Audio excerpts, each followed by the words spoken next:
Hello everyone, welcome to my channel tips on mathematics. So UPPSC LT grade mathematics के आज के इस video lecture में हम जो है डिस्कशन करने वाले हैं सेट थ्योरी के बारे में। ठीक है, देखो सेट थ्योरी में बहुत सारी चीज़ें इसमें आ जाती हैं और बहुत डीपली हर एक चीज़ को बेसिक से हम डिस्कस करेंगे। तो वीडियो के एंड तक जो है आप बने रहिएगा ताकि आपको हर एक टॉपिक अच्छे से समझ में आए, क्योंकि आप देखिए स्किप करेंगे वीडियो को या फिर पूरा नहीं वॉच करेंगे तो आपको ज्ञान अधूरा मिलेगा। और मुझे लगता है कि ऐसा ज्ञान लेने से अच्छा है कि आप वीडियो को वॉच ना ही करें तो ही बेहतर है, क्योंकि एग्ज़ाम में फिर आप कुछ भी नहीं कर पाओगे।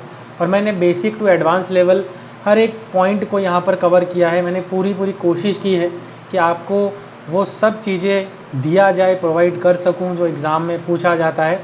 प्रीवियस के कई सारे एग्ज़ाम्स का मैंने कलेक्शन लिया है एंड देन उन कलेक्शन में से ही टॉपिक को सेलेक्ट किया है, देखा है कि क्या क्या उसमें पूछा जा रहा है। ठीक है, कुछ बेसिक क्वेश्चंस भी देखेंगे। तो पहला लेक्चर है सेट थ्योरी का, अभी और भी चीज़ें हैं, सेट है, रिलेशन है, फंक्शन है, वो सब चीज़ें हम जो है पढ़ेंगे। तो चलिए स्टार्ट करते हैं। सेट्स, समुच्चय किसे कहते हैं? समुच्चय, देखो जनरली सेट का नाम आप लोगों ने सुना ही होगा कि सेट मतलब क्या है कि कोई भी वस्तु है या कुछ ऑब्जेक्ट है, उनका हम क्या करते हैं, एक कलेक्शन ले लेते हैं, वही हमारा एक सेट हो गया। हम कहते नहीं कि भैया इस सेट में इसको रखेंगे, इस सेट में ये है, इस सेट में हो। तो इस प्रकार से जो है हम बोलते हैं। तो यहाँ पर सेट के बारे में मैथमेटिकल डेफिनेशन को एक बार हम पढ़ते हैं। A set is a well defined collection of distinct object. The object in a set are called its element or the members. Sets are usually denoted by the capital letters like A, B, C, D, etc. ठीक है, देखो जो set होता है ना, वो एक well defined collection होता है किसी ऑब्जेक्ट का। बड़े ही ध्यान से चीज़ों को हमें समझना है, एक एक चीज़ को। देखो सेट की अगर मैं बात करूँ तो वेल डिफाइंड कलेक्शन होता है किसका? ऑब्जेक्ट का। अब देखो यहाँ पर ऑब्जेक्ट कई प्रकार से हो सकते हैं। मैं आपको यहाँ पर जो है एक छोटा सा एग्जांपल लूँगा, ले करके थोड़ा सा समझाने की कोशिश करूँगा। देखो अगर हमारे पास जो है सेट है, ठीक है, अगर हमारे पास सेट है, मान के चलो कि मैं कह रहा हूँ कि जो है भारत के 10 महान, या फिर ऐसे लिख लो भारत के 10 महान लेखक। ठीक है, भारत के 10 महान लेखक, और मैं यहाँ पर सिर्फ लिख रहा हूँ भारत के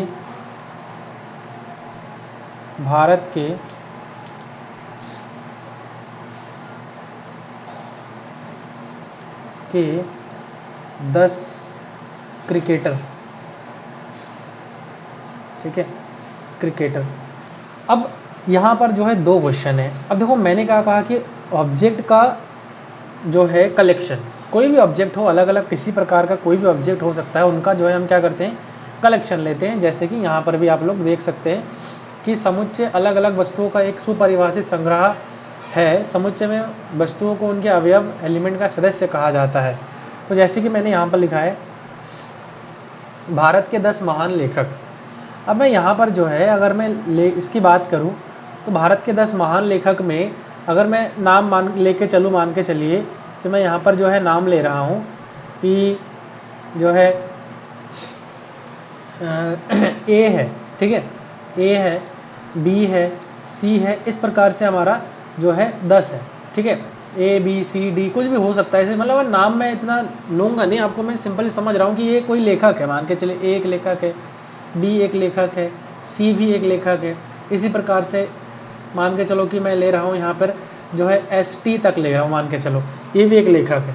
ठीक है, 10 से ज़्यादा भी हो सकता है, ऐसा कुछ नहीं है, मैंने एक एग्जांपल लिया है समझाने के लिए। तो ये जो आप नाम देख रहे हो यहाँ पे, ये जो सारे के सारे जो आप नाम देख रहे हो यहाँ पर, देखो 10 लेखक के नाम तो है, लेकिन यहाँ पर जो है महान शब्द जो जुड़ा हुआ है, इस पर हमें थोड़ा सा गौर करना है। महान, देखो मैं हूँ या कोई और है, मान के चलिए कि 2-3 लोगों को मैंने लिया है और मैं तीनों लोगों से क्या किया, पूछा कि भाई बताओ भारत के 10 महान लेखकों का नाम। तो जो ये पहला वाला है, इन्होंने 10 अलग अलग नाम लिया। ये जो है इन्होंने 10 अलग अलग नाम लिया। ये तीसरा वाला जो पर्सन है, तीसरा वाले भाई साहब ने भी अलग अलग नाम लिया। तो इसमें हो क्या रहा है कोई एक फिक्स नहीं है ना, ये चीज़ कोई फिक्स नहीं है कि जो महानता है वो सबके लिए, अगर मैं पर्सन टू पर्सन देखूँ तो पर्सन टू पर्सन जो महानता की मैं बात करूँ तो वो हमारा बदल रहा है ना, पर्सन टू पर्सन चीज़ें चेंज हो रही है। तो यहाँ पर जो हम बात कर रहे हैं वेल डिफाइंड वाली, वो चीज़ तो यहाँ पर पॉसिबल नहीं है, वो चीज़ यहाँ पर नहीं आ सकती है कि नहीं। तो इसीलिए कभी भी अगर हमारे पास इस टाइप की चीज़ें आ जाए, जैसे महान हो गया, अच्छे हो गए, या फिर हम किसी चीज़ के क्वालिटी पर बात कर रहे हैं, तो वहाँ पर जो है वो वेल डिफाइंड कैटेगरी में नहीं आएगा। वेल डिफाइंड में यही होता है कि पर्सन टू पर्सन चीज़ें वेरी ना करें। क्या है कि जो वेल डिफाइंड है उसमें हम ये देखते हैं कि पर्सन टू पर्सन वेरी ना करे, मतलब चेंज ना हो, वो यूनिक हो, वो कभी भी ना बदले। समझ आया, वो कभी भी ना बदले।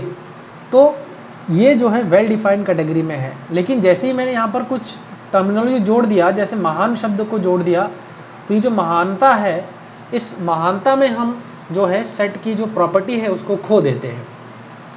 अब भारत के 10 क्रिकेटर, यहाँ पर भी देखो थोड़ा सा और स्पेसिफाई अगर मैं इसको करूँ, 10 यहाँ पर जो है भारत के जो है, यहाँ पर मैं लिख देता हूँ कि भारत के 5 बैट्समैन, ठीक है, बैट्समैन, 5 बैट्समैन। तो देखो यहाँ बैट्समैन की स्पेसिफिकेशन हो गया है, हम 5 बैट्समैन का नाम ले सकते हैं रैंडमली। समझ आया, 5 बैट्समैन का नाम ले सकते हैं। मैं अगर 5 बैट्समैन का नाम लूँ अभी का, रिसेंट का, तो 5 बैट्समैन का नाम आप ले सकते हो, ABCD। अब मैं पूछूंगा किसी और से तो वो भी इन 5 बैट्समैन का नाम लेगा, अगर रिसेंट की मैं बात करूँ तो। इस एग्जाम्पल को और थोड़ा सा बेहतर और बनाने की कोशिश में करता हूँ। देखो अगर मैं इस एग्जाम्पल को थोड़ा सा चेंज कर दूँ कि मैं यहाँ पर कह रहा हूँ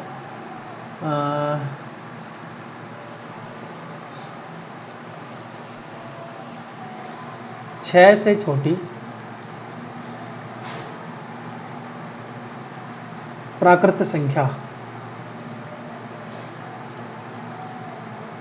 ठीक है, 6 से छोटी प्राकृत संख्या। अब जब 6 से छोटी प्राकृत संख्या की बात कर रहा हूँ तो मैं किसी से भी पूछूंगा वो यही आंसर देगा, 1 2 3 4 5। 6 से छोटी तो यही है। मैं पर्सन 1 से पूछूं, पर्सन 2 से पूछूं, पर्सन 3 से पूछूं, बात सेम है, आंसर सेम आएगा। लेकिन जहाँ पर हम महानता के लिए पूछा था, जहाँ पर मैंने महानता के लिए पूछा था कि भैया पहले वाला 10 अलग नाम दे रहा था, दूसरा वाला 10 अलग नाम, तीसरा वाला 10 अलग नाम दे रहा था, तो यहाँ पर जो वेल डिफाइंड की कैटेगरी है वो फुलफ़िल नहीं हो रहा है। लेकिन अगर मैं इस एग्जांपल में बात करूँ तो यहाँ पर वेल डिफाइंड है। ये जो सेट है, मैं इसको अगर कैपिटल लेटर का A नाम दूँ तो ये जो सेट है वो वेल डिफाइंड सेट है, सभी के लिए समान रूप से आंसर जो है होना है, ठीक है। मुझे लगता है कि जो सेट की जो वेल डिफाइंड वाली जो क्वालिटी है, वेल डिफाइंड मतलब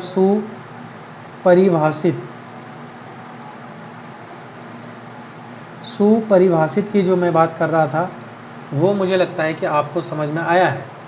ये सुपरिभाषित जहाँ पर चीज़ें परिवर्तन ना हो। कुछ एग्जाम्पल लेंगे सेट की। कह रहा है कि the collection of all vowels in English alphabet is a set. ये एक सेट है, क्योंकि मैं अगर देखो ऑल वॉवेल्स की मैं बात करूँ तो A E I O U सभी यही आंसर देंगे। कहीं ऐसा तो नहीं कि कोई A बता रहा है, कोई B बता रहा है, कोई C बता रहा है, इसमें ऐसा तो कुछ नहीं है ना, सब फिक्स आंसर है, तो एक सेट हो जाएगा। Set of first 4 natural number. अब 5 नेचुरल नंबर, अभी मैंने इस टाइप का एग्जांपल दिया है, 1 2 3 4, ये नेचुरल नंबर है। सेट ऑफ फ्रूट्स, तो जैसे एप्पल हो गया, मैंगो हो गया, बनाना हो गया। अब देखो, अब मैं यहाँ पर अगर मैं ये चीज़ जोड़ दूँ कि सेट ऑफ गुड फ्रूट्स, है ना, सेट ऑफ गुड फ्रूट्स अगर मैं बोल दूँ तो उस कंडीशन में देखो गुड फ्रूट्स में अगर मैं बोलूँ कि अच्छे फल जितने भी हैं, मतलब मेरे लिए कोई अच्छा हो सकता है, आपके लिए वो फल हो सकता है कि अच्छा ना हो। मुझे मान के चलो कि सेब पसंद है, तो मैं तो सेब इस सेट के अंदर रखूँगा ना, इस कलेक्शन के अंदर रखूँगा। लेकिन आपसे अगर पूछा जाए, अगर आपको सेब पसंद नहीं है तो आप तो सेब इस कलेक्शन में रखोगे ही नहीं। मेरे को मैंगो पसंद है, आपको मैंगो पसंद नहीं है, या फिर आपको बनाना पसंद है, मेरे को बनाना पसंद नहीं है, तो मैं तो इस सेट में रखूँगा ही नहीं। तो जब भी मैं कोई क्वालिटी को इन्वॉल्व कर देता हूँ, चाहे वो अच्छा हो या बुरा हो, ऐसी चीज़ें मैं बता देता हूँ, तो वहाँ पर वेल डिफाइंड नहीं होता है। लेकिन यहाँ पर ऐसा कुछ नहीं बताया, सिर्फ यहाँ पर फ्रूट्स बताए गए हैं, तो फ्रूट्स में कोई भी आ सकता है, ठीक है। तो ये भी हमारा जो है एक सेट हो जाएगा। ये एग्जाम्पल है, आप लोग यहाँ पर देख सकते हैं। नेक्स्ट जो है एक नोट मैंने यहाँ पर दिया है, और इस नोट को, बहुत इंपॉर्टेंट नोट है, इसको हमें थोड़ा सा ध्यान से समझना है। नोट क्या कह रहा है? कह रहा है कि the collection of all beautiful flowers is not a set. हो गया ना भाई, वही वाली बात आ गया ना कि collection of all beautiful flowers is not a set because the term beautiful is not well defined. Beautiful जो टर्म है वो वेल डिफाइंड नहीं है। What one person consider beautiful another might not. अब वही चीज़ मैंने बताया ना, मान के चलो कि कलेक्शन ऑफ फ्लावर्स ले रहा हूँ, मैं फ्लावर्स ले रहा हूँ, तो एक सेट हो जाएगा। मैं अगर ब्यूटीफुल वर्ड को यहाँ से हटाऊँ, ब्यूटीफुल वर्ड को मैं अगर यहाँ से थोड़ा सा इसको ना, इसको ठीक कर लेता हूँ एक बार ना। ये जो ब्यूटीफुल वर्ड है,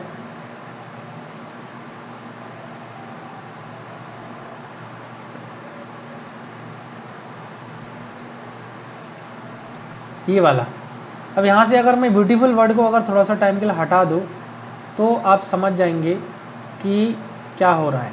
ब्यूटीफुल वर्ड को अगर मैं हटा दूंगा तो ये एक सेट बन जाएगा, लेकिन जैसे मैं ब्यूटीफुल वर्ड को ऐड करूँगा तो वो जो है एक सेट हमारा नहीं होगा। क्यों? क्योंकि किसी के लिए, मान के चलिए कोई फूल है और मेरे लिए अच्छा लगता है, लेकिन किसी और को वो फूल पसंद नहीं है, तो वो सेट की कैटेगरी में नहीं आएगा। जैसे सभी सुंदर फूलों का संग्रह एक समुच्चय नहीं है, क्योंकि सुंदर शब्द स्पष्ट रूप से परिभाषित, वेल डिफाइंड नहीं है। जो फूल किसी एक व्यक्ति को सुंदर लग सकते हैं, वही फूल किसी दूसरे व्यक्ति को सुंदर नहीं भी लग सकता है, ठीक है। तो होप कि आपको समझ में आ गया है। अब सेट को रिप्रेजेंट करने के हमारे पास तरीके हैं। रिप्रेजेंटेशन ऑफ सेट्स, समुच्चय का निरूपण, ठीक है। दो तरीके होते हैं हमारे पास, एक तो रोस्टर और टेबुलर फॉर्म होता है, या एक होता है हमारे पास सेट होल्डर फॉर्म, समुच्चय निर्माण विधि, या फिर रोस्टर या सारणीबद्ध रूप बोलते हैं हम इसको, ठीक है।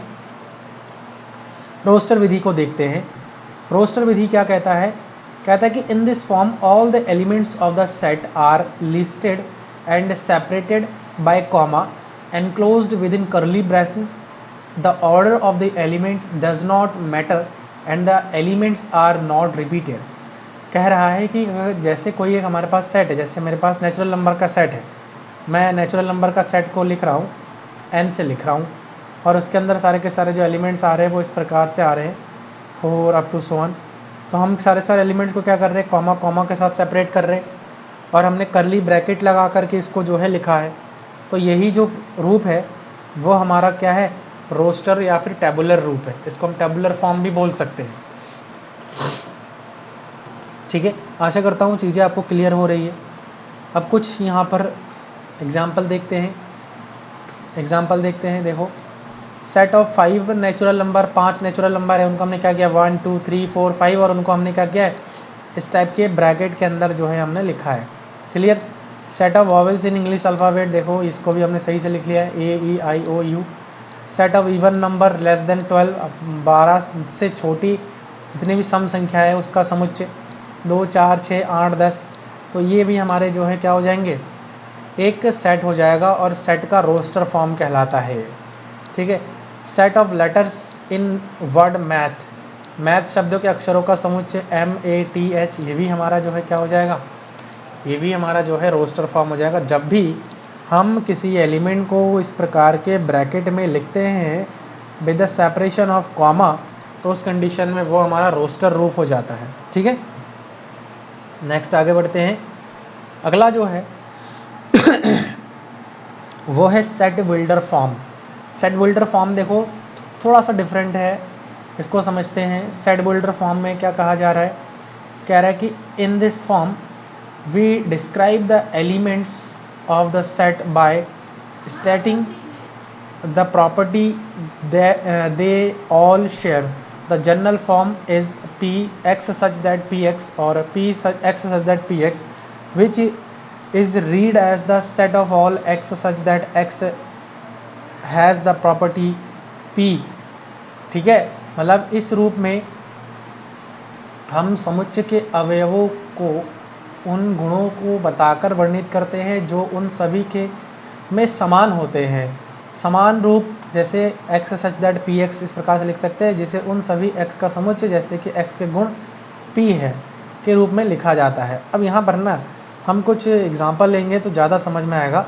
जैसे कि मैं यहाँ पर देखो लिख रहा हूँ, क्या लिख रहा हूँ कि set of natural numbers less than 6। तो set of natural number less than 6 इसको हम लिखेंगे कैसे? इसको हमारे पास लिखने के तरीके क्या है वो देखिए। इसको हमारे पास लिखने के तरीके हैं कि अगर मैं ए से लिख रहा हूँ इस सेट को, तो मैं इसको लिखूँगा एक्स सच दैट जितने भी एक्स है वो कहाँ से आ रहा है? नेचुरल नंबर में से आ रहा है, एंड वो हमारा 6 से छोटी है, ये चीज़ बताया जा रहा है। अब देखो आप कोई भी नंबर ले लो, 1 ले लो, 2 ले लो, 3 ले लो, 4 ले लो, 5 ले लो, तो वो सारे के सारे हमारे 6 से छोटी संख्या आ रही है नेचुरल नंबर। तो उसको इस प्रकार से हम डिफाइन कर सकते हैं। Set of even numbers, set of even numbers less than 12, 12 से छोटी इवन संख्या उसको हम कैसे लिख सकते हैं? X such that x belongs to natural number, और एक्स हमारे पास क्या है? एक इवन नंबर है, और जो कि एक्स क्या है? 12 से छोटी है। तो इस प्रकार से हम जो है लिख सकते हैं। ठीक है, ये सेट बिल्डर फॉर्म है, सेट बिल्डर फॉर्म है। ठीक है, समुच्चय निर्माण विधि बोलते हैं इसको। नेक्स्ट जो है देख सकते हैं आप लोग यहाँ से एग्जाम्पल हो गया है, मुझे लगता है आपको समझ में भी आ गया है। अगला एग्जाम्पल थर्ड देखिए, the set of prime number less than 15। तो 15 से छोटी जितनी भी हमारे पास अभाज्य संख्या है वो लिखना है। तो उसको लिखने के लिए x such that x is a prime number. ठीक है, एक्स जो है हमारा नेचुरल नंबर पे आना चाहिए, और एक्स जो है एक प्राइम नंबर है, और एक्स जो है क्या है? 15 से क्या है? छोटी है। उसके बाद अगला देखिए यहाँ पे, set of integers greater than -3 and less than 4। तो 3 से बड़ी और 4 से छोटी जो है हमें इंटीजर्स के सेट बताना है। तो यहाँ पर देखो सबसे पहले एक्स ले लो इंटीजर का सेट, और जो है 3 से -3 से बड़ी और 4 से छोटी। तो इस प्रकार से हम जो है लिख सकते हैं। ठीक है, मुझे लगता है कि आपको क्लियर हो रहा है। अब बात करते हैं टाइप्स ऑफ सेट्स, बहुत इंपॉर्टेंट है। Types of sets, types of set में सबसे पहला आता है फाइनाइट सेट या फिर परिमित समुच्चय। A set that contains are definite और the countable number of elements. मतलब एक सेट जिसमें जो नंबर्स है, जो एलिमेंट्स है, वह हमारा काउंटेबल हो या फिर डेफिनेट हो, मतलब हमें पता हो कि इसमें इतना नंबर है। जैसे कि मैं लिख रहा हूँ 1 2 3 4, तो ये सेट हमारा कैसा है? फाइनाइट सेट है। इसमें पता है कि 4 ही एलिमेंट है। समझ आ गया? जैसे कि एग्जांपल लिख देखिए, the set of days in a week, है ना, Monday, Tuesday, Wednesday, Thursday, Friday, Saturday, Sunday. तो ये जो है फिक्स है, हमें पता है कि अगर मैं वीक का अगर सेट बनाऊँ, वीक के डेज़ का अगर सेट बनाऊँ, तो वो इतने ही आएंगे, है ना। ऐसा नहीं है कि इससे ज़्यादा भी आएंगे जो हमें पता नहीं है। अगला देखिए, इनफाइनाइट सेट कह रहा है कि अपरिमित समुच्चय कह रहा है कि the set a set that contains an uncountable number of element, मतलब जिसमें नंबर ऑफ एलिमेंट की जो है गिनती हम पूरी प्रॉपर तरीके से नहीं कर सकते। जैसे कि एक नेचुरल नंबर का सेट है 1 2 3 4, है ना, और कितने ऐसे एलिमेंट आएंगे वो तो हमें बिल्कुल भी नहीं पता है, वो तो हमें बिल्कुल भी नहीं पता है। तो जब पता ही नहीं है तो हम उसको फाइनाइट कैसे बोलेंगे? जब हमें पता है फिर तो हम उसको क्या बोल सकते हैं? फाइनाइट बोल सकते हैं। ठीक है, तो ये फाइनाइट और इनफाइनाइट सेट आपने सीख लिया। अगला देखिए यहाँ पर आता है एम्प्टी सेट, ऐसा सेट जिसमें कोई भी अवयव हमारा नहीं होता है। ऐसा सेट जिसमें हमारा कोई भी अवयव नहीं होता है, मतलब रिक्त या शून्य समुच्चय भी बोल सकते हैं। A set that contains no element, it is denoted by the phi, और फिर ब्रैकेट खाली देखो इसका, तो फाई से डिनोट करते हैं या फिर खाली ब्रैकेट इस प्रकार से लेकर के हम क्या कर देते हैं? इसको डिनोट कर देते हैं। ठीक है, एक समुच्चय जिसमें कोई भी अवयव नहीं होता है उसको हम बोलते हैं the set of all prime numbers between 9 and 11। देखो 9 और 11 के बीच में अभाज्य संख्या कितनी होंगी? 9 के बाद 9 क्या अभाज्य संख्या नहीं है, 10 भी अभाज्य नहीं है, 11, मतलब इन दोनों के बीच में तो कोई अभाज्य संख्या नहीं है ना। तो ये क्या आ जाएगा हमारे पास? फाई आ जाएगा, एम्प्टी सेट है। उसके बाद बात करते हैं सिंगलटन सेट, ऐसा सेट जिसमें सिर्फ और सिर्फ एक ही अवयव हो, एक समुच्चय जिसमें केवल एक अवयव होता है। जैसे कि मैं एक सेट लिख रहा हूँ, यहाँ पर आप देख सकते हो 2, तो इस सेट में सिर्फ एक ही एलिमेंट है। या फिर आप कह सकते हो कि एक सेट ले रहा हूँ जिसमें हम सिर्फ 5 ही लिख रहे हैं, तो ये इसमें भी सिर्फ और सिर्फ एक ही एलिमेंट है, तो कहीं ना कहीं ये भी हमारा एक सिंगलटन सेट हो जाएगा। अगर कोई सेट आपको दिख जाए जिसमें एक एलिमेंट है तो वो सिंगलटन सेट होता है, ठीक है। अब दूसरा है यहाँ पर इक्वल सेट। इक्वल सेट क्या कह रहा है? कह रहा है कि two sets A and B are called the equal sets if they contain exactly same elements. The order of the element does not matter. It is denoted as A is equal to B. मतलब ऐसा दो set को हम equal set बोल सकते हैं जिसमें जो नंबर ऑफ एलिमेंट्स है वो हमारा क्या होना चाहिए, एग्जैक्टली सेम होना चाहिए, और उसका ऑर्डर कैसा है वो उससे हमें कोई मतलब नहीं है, ठीक है। उसका ऑर्डर से हमें कोई मतलब नहीं है। जैसे कि एक सेट हम देख सकते हैं यहाँ पर A है जो कि 1 2 3 है, और एक सेट B है 3 1 2 है, तो दोनों में जो एलिमेंट्स है वो सेम ही है, लेकिन यहाँ 3 आगे है और यहाँ पर 3 पीछे है, तो बस इतना ही फ़र्क है। इसका मतलब दोनों ही जो सेट है वो A जो है हमारा B के क्या हो जाएंगे, बराबर हो जाएंगे, ठीक है। आशा करता हूँ कि आपको इस एग्जांपल से ये जो टॉपिक है वो अच्छे से समझ में आया है। अगला उसमें चलते हैं। अब बात करते हैं इक्विवेलेंट सेट्स। इक्विवेलेंट सेट मतलब तुल्य समुच्चय। तुल्य समुच्चय क्या रहा है कि two sets A and B are called the equivalent sets if they have the same number of elements. अब इनमें जो है सेम नंबर ऑफ एलिमेंट होना चाहिए। दो चीज़ें हैं, कंफ्यूज नहीं होना है। एक तो हमारा इक्वल सेट समान समुच्चय, एक होता है इक्विवेलेंट सेट। समान समुच्चय में जो एलिमेंट्स होते हैं वो भी हमारा सेम होना चाहिए दोनों सेट में। इसमें हमारे पास दोनों एलिमेंट सेम नहीं होना चाहिए, इनके जो नंबर्स हैं सेम नंबर ऑफ एलिमेंट होना चाहिए। जैसे कि अगर मैं बात करूँ पहला सेट है, पहले सेट में अगर 3 एलिमेंट्स हैं तो दूसरे सेट में भी 3 एलिमेंट होना चाहिए, तो वो जो सेट है वो हमारा क्या हो जाएगा, इक्विवेलेंट हो जाएगा। समझ में आया? तुल्य समुच्चय हो जाएगा। The set of elements in A is 3 and the number of element in B is also 3, so A and B are called the equivalent set, however they are not equal set. ये confusion नहीं रखना है, equal set हमारा नहीं है लेकिन ये equivalent set हमारा है, ठीक है। आगे बढ़ते हैं। अगला है इसमें डिसजॉइंट सेट, असंयुक्त समुच्चय। डिसजॉइंट सेट का मतलब यही हुआ कि कोई भी दो सेट अगर ले रहे हैं और दोनों सेट में हमारा कुछ भी कॉमन नहीं आना चाहिए। कह रहा है कि two sets A and B are called disjoint sets if they have no element in common, their intersection is the empty set. मतलब अगर मैं कहूँ A इंटरसेक्शन B तो वो हमारा 5 होना चाहिए। अभी इंटरसेक्शन के बारे में भी पढ़ेंगे, हो सकता है कि आपको पता भी हो, क्योंकि आपने अगर मैथमेटिक्स LT ग्रेड मैथमेटिक्स की अगर तैयारी कर रहे हैं, या फिर GIC लेक्चरर की तैयारी कर रहे हैं, या फिर DSSS या फिर TGT PGT की तैयारी कर रहे हैं, तो कहीं ना कहीं आपने ग्रेजुएशन ज़रूर किया होगा, और ग्रेजुएशन अगर किया होगा तो इंटरसेक्शन के बारे में आपको पता ही होगा। जनरल ये 11th या 12th क्लास के जो है यहाँ पर टॉपिक है, ठीक है।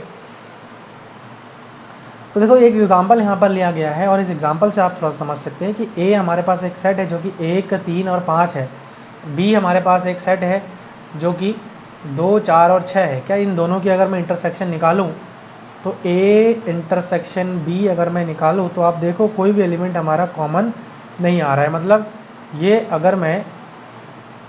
अगर मैं इंटरसेक्शन की बात करूं तो जो है ये क्या हो जाएगा, 5 हो जाएगा, ठीक है। यहाँ हम डायरेक्ट लिखेंगे 5, क्लियर। चलो आगे बढ़ते हैं। फिर अगला है ओवरलैपिंग सेट। ओवरलैपिंग सेट क्या कहता है? ओवरलैपिंग सेट ये कहता है कि two sets A and B are called overlapping sets if they have at least one element in common. मतलब एटलीस्ट एक एलिमेंट तो जो है कॉमन हो जाए तो वो ओवरलैपिंग सेट होता है। देखो ये ओवरलैपिंग का कॉन्सेप्ट आपको समझ में आएगा जब हम वेन आरेख के बारे में पढ़ेंगे, वेन डायग्राम के बारे में पढ़ेंगे, ठीक है। अब जैसे देखो एक सेट ये है, यहाँ थोड़ा सा ना इसको करेक्ट कर लेना भाई, इसको ना ब्रैकेट लगा लेना, सेट को हम ब्रैकेट में ही लिखते हैं हमेशा के लिए। तो देख सकते हो कि 1 2 3 4 है। अब 3 4 3 और 4 जो है ओवरलैप हो रहा है यहाँ पे, है ना, दोनों में क्या आ रहा है, कॉमन आ रहा है। So A and B are overlapping set है। मतलब इंटरसेक्शन कह सकते हैं कि अगर इंटरसेक्शन 5 नहीं है तो वो दोनों सेट हमारे ओवरलैपिंग सेट हो जाएंगे, ठीक है। चलिए आगे बढ़ते फिर। पावर सेट, पावर सेट के बारे में आगे मैं बताऊंगा आपको, वैसे थोड़ा डेफिनेशन देख लो कि the set of the power set of a set a is the set of all possible subsets of a. मतलब पावर सेट ये होता है कि अगर पी ऑफ ए से हम डिनोट करते हैं, इसमें सारे के सारे ए के सबसेट्स होते हैं, ए के सबसेट्स होते हैं।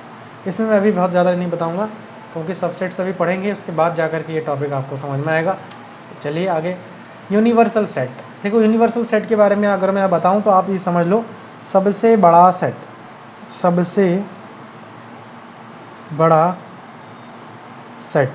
बस अगर मैं एक सेट ए ले रहा हूँ, एक सेट बी ले रहा हूँ, एक सेट सी ले रहा हूँ, तो इन सारे के सारे जब सेट को मैं मिला दूंगा तो जो हमारे पास सेट बनेगा वो हमारा यूनिवर्सल सेट होगा। अब जैसे कि इसमें हम एक छोटा सा एग्जाम्पल से समझते हैं। देखो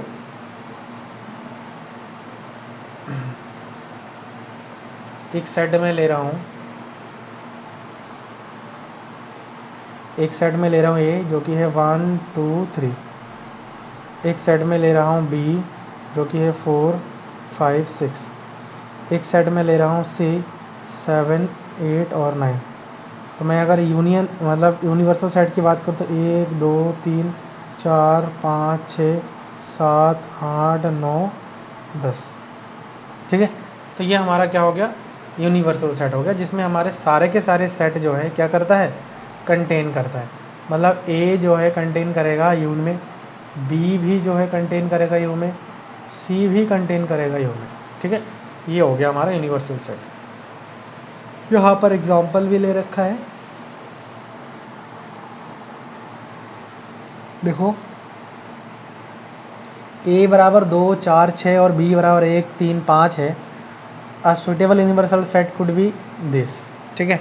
1 2 3 मतलब सारे के सारे एलिमेंट इस सेट में हमारे आ जाते हैं, वो हमारा यूनिवर्सल सेट कहलाता है। अगला देखिए, यहाँ पर हम पढ़ते हैं सबसेट्स, जिसके बारे में अभी मैं आपसे डिस्कस कर रहा था कि a set A is called subset of a set b, subset of a set b if every element of a is also an element of b, it is denoted by a is a subset of b. Subset का जो हमारे पास symbol होता है वो ध्यान रखना है, यही होता है।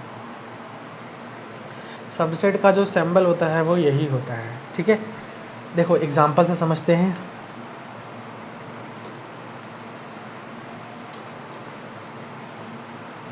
एग्जांपल से समझते हैं, एक यहाँ पर पेज ले लेता हूँ मैं। देखो एग्जांपल क्या है कि अगर मैं एक सेट ए ले रहा हूँ जो कि है 5 6 7, और मैं एक बी सेट ले रहा हूँ जो कि है 1 2 3 4 5 6 7 8 9 10। तो आप देख पा रहे हो कि जो ए है, ए के सभी अवयव या फिर एलिमेंट बी में उपस्थित है। ए के जो सभी अवयव है वो बी में क्या है, उपस्थित है। और जब ए के सभी अवयव बी में उपस्थित होंगे तो हम कह सकते हैं कि ए जो है सबसेट है किसका, बी का सबसेट है। लेकिन क्या बी ए का सबसेट है, क्या बी के सारे अवयव ए में है, नहीं है। देखो 4 5 6 7 तो है, लेकिन 1 2 3 हमारा नहीं है, तो ये हमारा जो है इनकरेक्ट हो जाएगा, ठीक है। ये चीज़ आप थोड़ा सा ध्यान रखना। अगला उसमें चलते हैं, इम्पॉर्टेंट नोट है,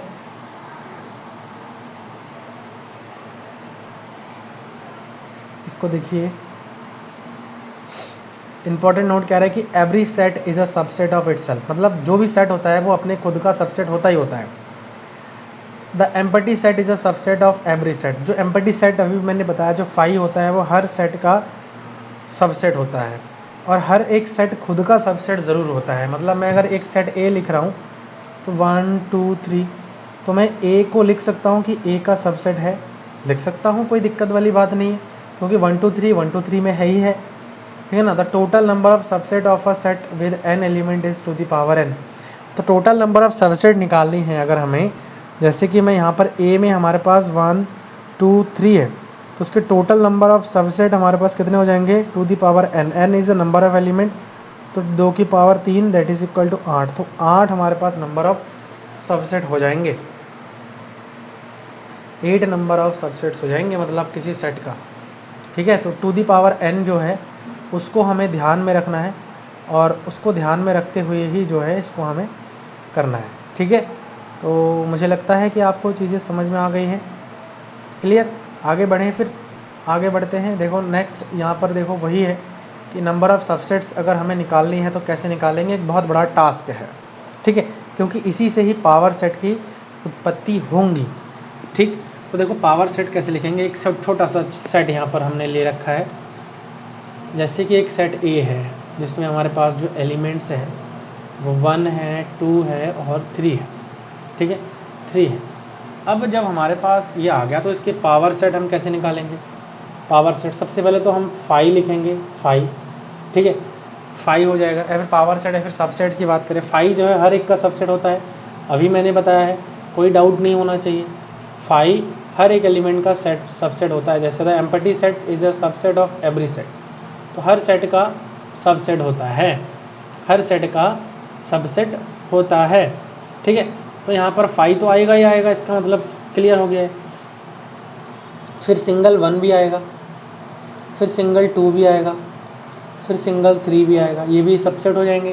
क्योंकि देखो 1 कहीं ना कहीं ए में है, 2 कहीं ना कहीं अकेला ए में है, 3 भी ए में है, तो ये भी सबसेट हो जाएगा।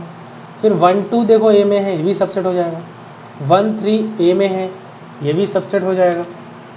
1 3 ये भी ए में है, ये भी सबसेट हो जाएगा। फिर देखो 1 3 ये भी सबसेट है, 2 3 ये भी ए का सबसेट है, ये भी हो सकता है। फिर 1 2 3 ये भी सबसेट हो जाएगा। 1 2 3 4 5 6 7 8 8 हो गए नंबर ऑफ सबसेट्स। तो मैंने अभी निकाल के दिखाया था ना कि टू दी पावर n मतलब टू दी पावर 3, 2 दूनी 4 दूनी 8 नंबर ऑफ सबसेट हमें अगर निकालने हैं तो यहाँ से क्या हो जाएगा, 8 हो जाएगा। क्लियर, आशा करता हूँ कि चीज़ समझ में आ रही है। देखो यहाँ पर इस एग्जाम्पल को भी कर सकते हैं। 1 हो जाए, पहले तो 5 होगा ही होगा, फिर सिंगल सिंगल होगा, फिर हमारे पास क्या हो जाएंगे, जो हमारे पास सेट होता है लास्ट में वही आता है। Total number of subsets two the power 2 is equal to 4, तो ये कोई इसमें डाउट नहीं होना चाहिए। नेक्स्ट है क्या है, proper subset. Proper subset subset जैसा ही होता है, लेकिन प्रॉपर में थोड़ा सा फ़र्क होता है साइन का। A is a subset of B अगर मैं करता हूँ तो ये तो सबसेट हो जाएगा, लेकिन प्रॉपर सबसेट की बात करूँ तो A is a proper subset of B, मतलब यहाँ पर जो इक्वल वाला साइन है ना वो नहीं होता है हमारा, मतलब एक एलिमेंट हमारा नहीं रहता है। A set is called a proper subset of set B if A is a subset of B and A is not equal to B, मतलब A B के इक्वल नहीं है, सबसेट तो है लेकिन B के इक्वल जो है हमारा नहीं है। ठीक है, कुछ एग्जांपल मैं देता हूँ ताकि आपको और भी क्लियर हो जाएगा। देखो यहाँ पर क्या कह रहा है कि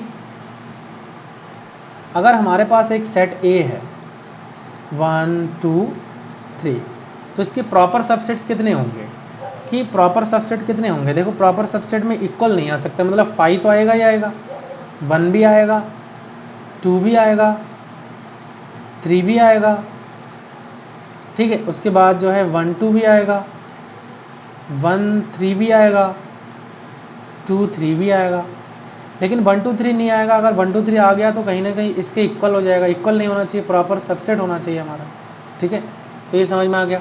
देखो इस एग्जांपल में भी वही चीज़ समझाया गया है कि अगर मैं सबसेट्स की बात करूँ तो सबसेट्स की अगर मैं बात करूँ तो 5 1 2 3 4 1 2 1 3 2 3 1 2 3 ये तो सबसेट हो गया।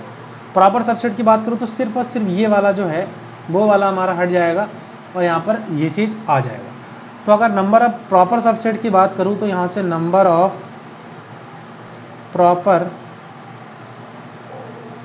सबसेट्स क्या हो जाएगा, 2 की घात n तो होता है सबसेट्स की अगर मैं इसको हटा दूँ तो नंबर ऑफ सबसेट्स 2 की पावर n होता है। प्रॉपर जब हम करते हैं तो लास्ट वाला एक हमारा घट जाता है, मतलब 2 की पावर n माइनस का यहाँ से क्या हो जाता है 1 हो जाता है। ठीक है, ये चीज़ आपको क्लियर हो गया है। कोई डाउट है तो आप कमेंट बॉक्स में मेरे को लिख सकते हैं। वीडियो सही लग रहा हो तो आप इसको लाइक कर सकते हैं, और चैनल पर नए हैं तो सब्सक्राइब अगर अभी तक नहीं किया है तो करो प्लीज़ इसको। ठीक है, क्योंकि UPPSC LT grade mathematics GIC lecturer DSSB TGT PGT की तैयारी CSIR नेट गेट, जितने भी मैथमेटिक्स है, हायर मैथमेटिक्स, आपको इंजीनियरिंग मैथमेटिक्स सब यहाँ पर पढ़ाया जाता है। कोई भी टॉपिक हम छोड़ते नहीं हैं, हर टॉपिक आपको बताया जाता है, ठीक है। कुछ इंपॉर्टेंट नोट्स है, इन नोट्स का हेल्प हम ले सकते हैं, ठीक है। कह रहे था total number of proper subset, अभी मैंने बता भी दिया है, 2 की power n-1। The empty set is a proper subset of every non empty set. तो जो 5 होता है वो हर किसी का प्रॉपर सबसेट भी होता है और सबसेट भी होता है, ठीक है। ये नोट था। उसके बाद आते हैं पावर सेट। पावर सेट ये कह रहा है the collection of all subsets of set ए, ठीक है। यहाँ पर क्या लिखा था, power set of a set a is the set of all possible subsets of A including the empty set and the set A itself. मतलब empty set और ए itself दोनों इंक्लूड करके जो हमारा सेट बनेगा पावर सेट होगा, possible subsets, ठीक है, पॉसिबल सबसेट्स। यहाँ पर एक एग्जांपल आप देख सकते हो कि एक बी हमारे पास एक सेट है और इस सेट में 1 2 3 एलिमेंट है, तो इसके पावर सेट क्या हो जाएंगे, पावर सेट ऑफ बी, इस प्रकार से लिखेंगे, ठीक है। इससे पहले तो हम पावर सेट नहीं पढ़ रहे थे, सिर्फ बस सबसेट पढ़ा था, लेकिन जब पावर सेट आ जाएगा तो हम इस प्रकार से लिखेंगे 5 1 2 3। इसको भी एक ब्रैकेट में हम बंद करके रखेंगे, तो जब इसको भी ब्रैकेट में बंद कर रखेंगे तो ये एक सेट फॉर्म करेगा, क्योंकि सेट को आपको पता है कि जितने भी एलिमेंट्स होते हैं उसको हम ब्रैकेट में हम लिख रहे हैं। तो भले ही एक एलिमेंट है, ठीक है, भले ही एक एलिमेंट है, ये भी एक एलिमेंट है, ये भी एक एलिमेंट है, ये भी सब एलिमेंट है, लेकिन इनको एक हम पर्टिकुलर अलग से ब्रैकेट में रखेंगे, ठीक है। चलो आगे बढ़ते हैं। नेक्स्ट क्या है, एक क्वेश्चन है यहाँ पे, इस क्वेश्चन को करते हैं। Write the set A x such that x is a natural number and x is greater than 5 in roster form. समुच्चय ए बराबर एक्स सच दैट एक्स एक प्राकृत संख्या है और जो एक्स है वो 5 से बड़ी है और 10 से क्या है, छोटी है। तो हम इसको रोस्टर फॉर्म में लिखना है। रोस्टर फॉर्म में मैंने आपको बताया था कि आप जो है जो हमारे पास एलिमेंट्स हैं उनको ब्रैकेट के अंदर लिखेंगे।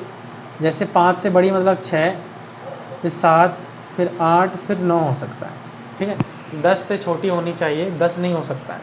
तो ये हमारे पास इसका रोस्टर फॉर्म आ गया। List all the subsets of the proper subsets of a set A B C. List all the subsets and proper subsets of the set A is equal to A B C, ठीक है। समुच्चय ए B सी के सभी समुच्चय और उचित उपसमुच्चय ज्ञात करना है। तो सबसे पहले तो सबसेट बात करें, सबसेट्स की बात करें तो जो है सबसे पहले 5 तो आएगा ही आएगा, ठीक है। फिर ए आएगा, फिर बी आएगा, फिर सी आएगा, फिर ए बी आएगा, फिर बी सी आएगा, फिर ए सी आएगा, ठीक है। ये जो है हमारे पास सबसेट्स हो जाएंगे एक। और यहाँ पर एक चीज़ और भी तो आएगा, ए बी सी भी तो आएगा, 1 2 3 4 5 6 7 8। और प्रॉपर सबसेट की अगर मैं बात करूँ, प्रॉपर सबसेट में देखो 5 तो इंक्लूड है ही है, ए भी इंक्लूड हो रहा है, बी भी इंक्लूड हो रहा है, सी भी इंक्लूड हो रहा है, ए भी इंक्लूड होगा, पी सी भी इंक्लूड होगा, ए सी भी इंक्लूड हो जाएगा, लेकिन ए बी सी हमारा इंक्लूड नहीं होगा। क्लियर, आपको समझ में आ गया होगा। अगला देखिए कि if a set has 21 proper subsets find the number of elements in the set. ये बहुत अच्छा सा एक क्वेश्चन है। कह रहे कि if a set has 21 proper subset, तो प्रॉपर सबसेट 21 है, तो प्रॉपर सबसेट की संख्याएँ कितनी होती है, 2n-1 इज इक्वल टू कितना, 31 होता है। 31 है। अब देखो यहाँ पर 2 the power n is equal to 32 यार, सॉरी,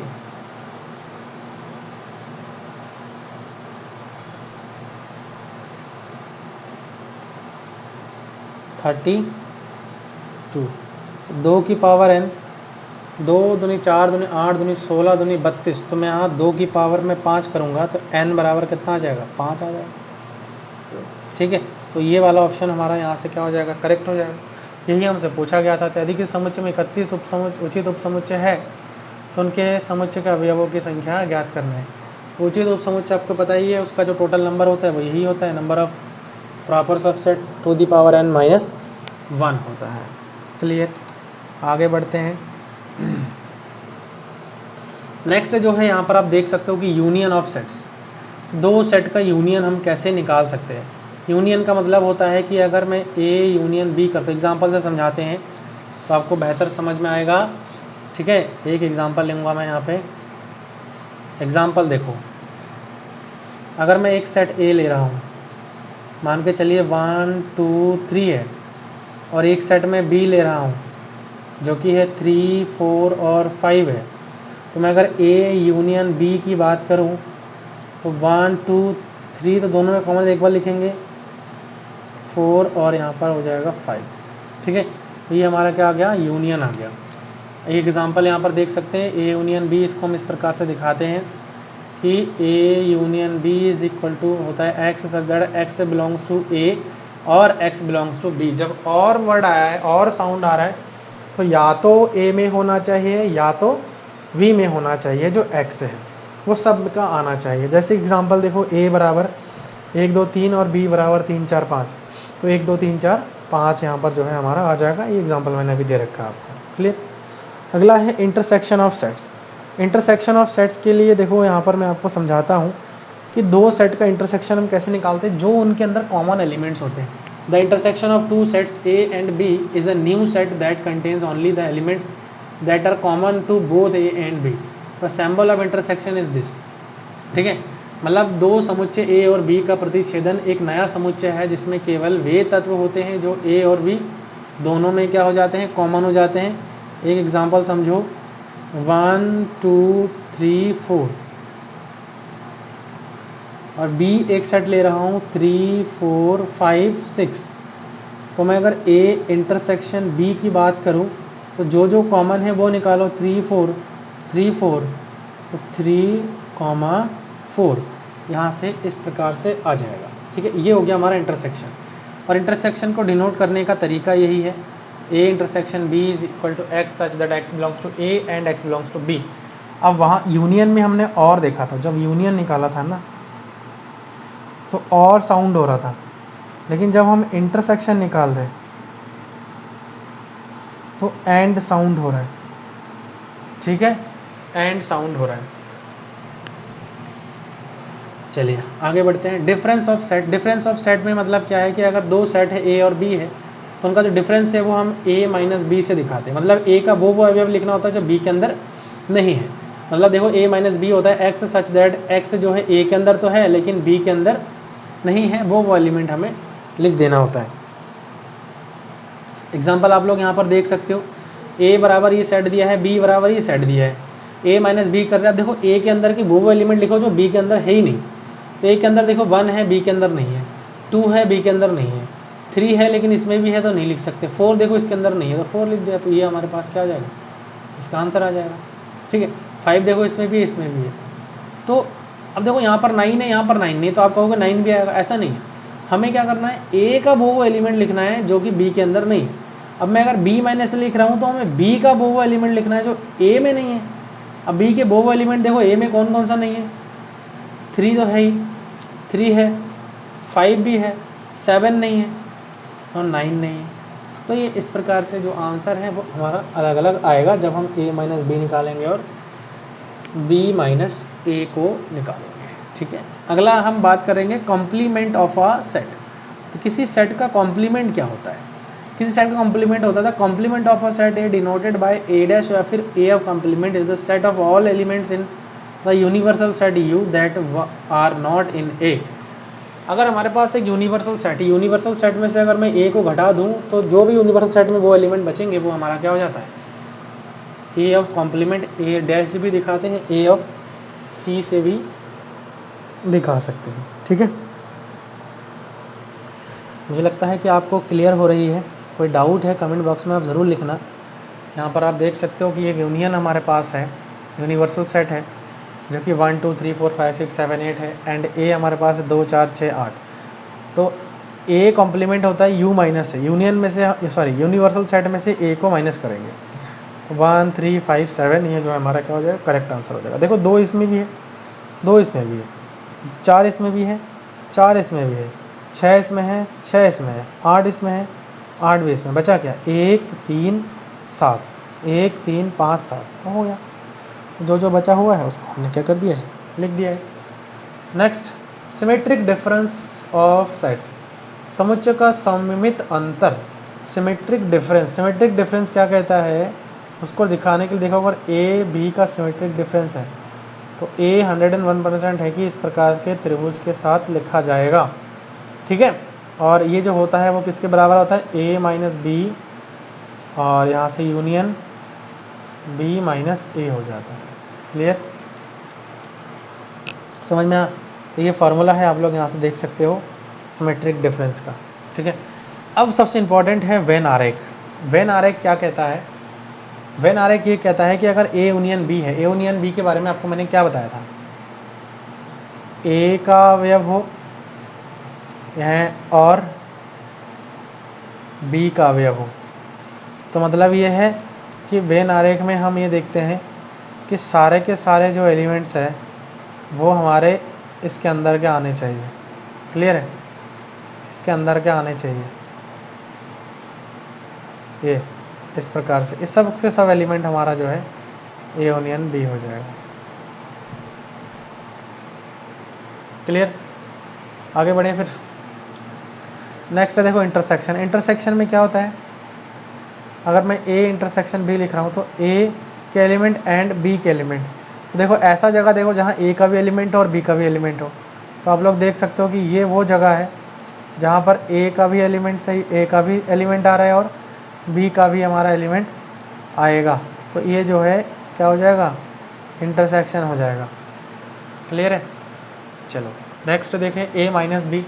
ए माइनस बी क्या होता है, ए का वो अवयव लिखना जो बी के अंदर नहीं है, तो ए का वो अवयव देखो जो बी के अंदर हमारा नहीं है, देखो ये वाले एलिमेंट हमारे बी के अंदर नहीं है, यहाँ से ये सब एलिमेंट जो है हमारे बी के अंदर नहीं है, इधर वाले, ठीक है, इधर वाले। बाकी देखो ये जो यहाँ पर जो दिख रहा है ना आपको, ये हमारे बी के अंदर है, ये देखो बी के अंदर आ रहा है ये। क्लियर है, तो ये जो हम पर्पल कलर से मैच किया है तो इतना हमारा ए माइनस बी हो जाएगा।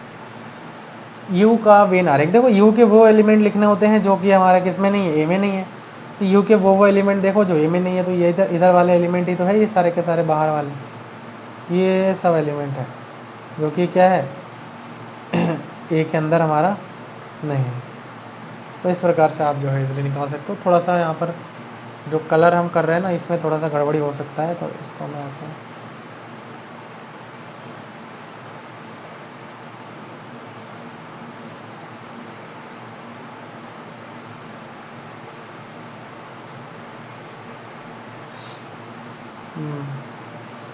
हो गया, ये हो गया। चलो, तो ये जो है हमारा क्या हो जाएगा, ये सब यहाँ से जो है ये भर जाएगा, ठीक है, ये बाहर वाले सब एलिमेंट आएगा, ये वाला नहीं आएगा, ये सब है, ये आ जाएगा हमारे पास, तो u माइनस ए का हो जाएगा। अब देखो यहाँ पर क्या है, प्रॉपर्टीज़ ऑफ यूनियन, यूनियन के कुछ प्रॉपर्टीज़ हमने लिया है। Properties of union and intersection, देखो कम्यूटेटिव लॉ होता है कि अगर मैं ए यूनियन बी करूँ या बी यूनियन ए करूँ, बात एक ही है। ए इंटरसेक्शन बी करूँ या बी इंटरसेक्शन ए करूँ, बात एक ही है। एसोसिएटिव लॉ क्या कहता है कि अगर A union B union C करूँ तो A union B union C, मतलब पहले इसको कर लूँ बाद में इनको कर लूँ, बात एक ही है।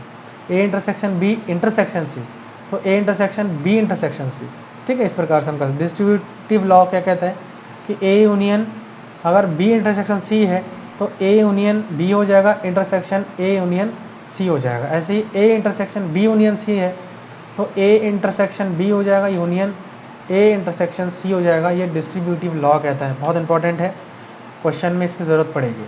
उसके बाद डी मॉर्गन्स लॉ की अगर मैं बात करूँ तो डी मॉर्गन्स लॉ क्या कहता है, फर्स्ट लॉ कह रहा था complement of a union is the intersection of the complement, मतलब ए यूनियन बी का अगर मैं कॉम्प्लीमेंट लेता हूँ तो ए का कॉम्प्लीमेंट इंटरसेक्शन बी का कॉम्प्लीमेंट।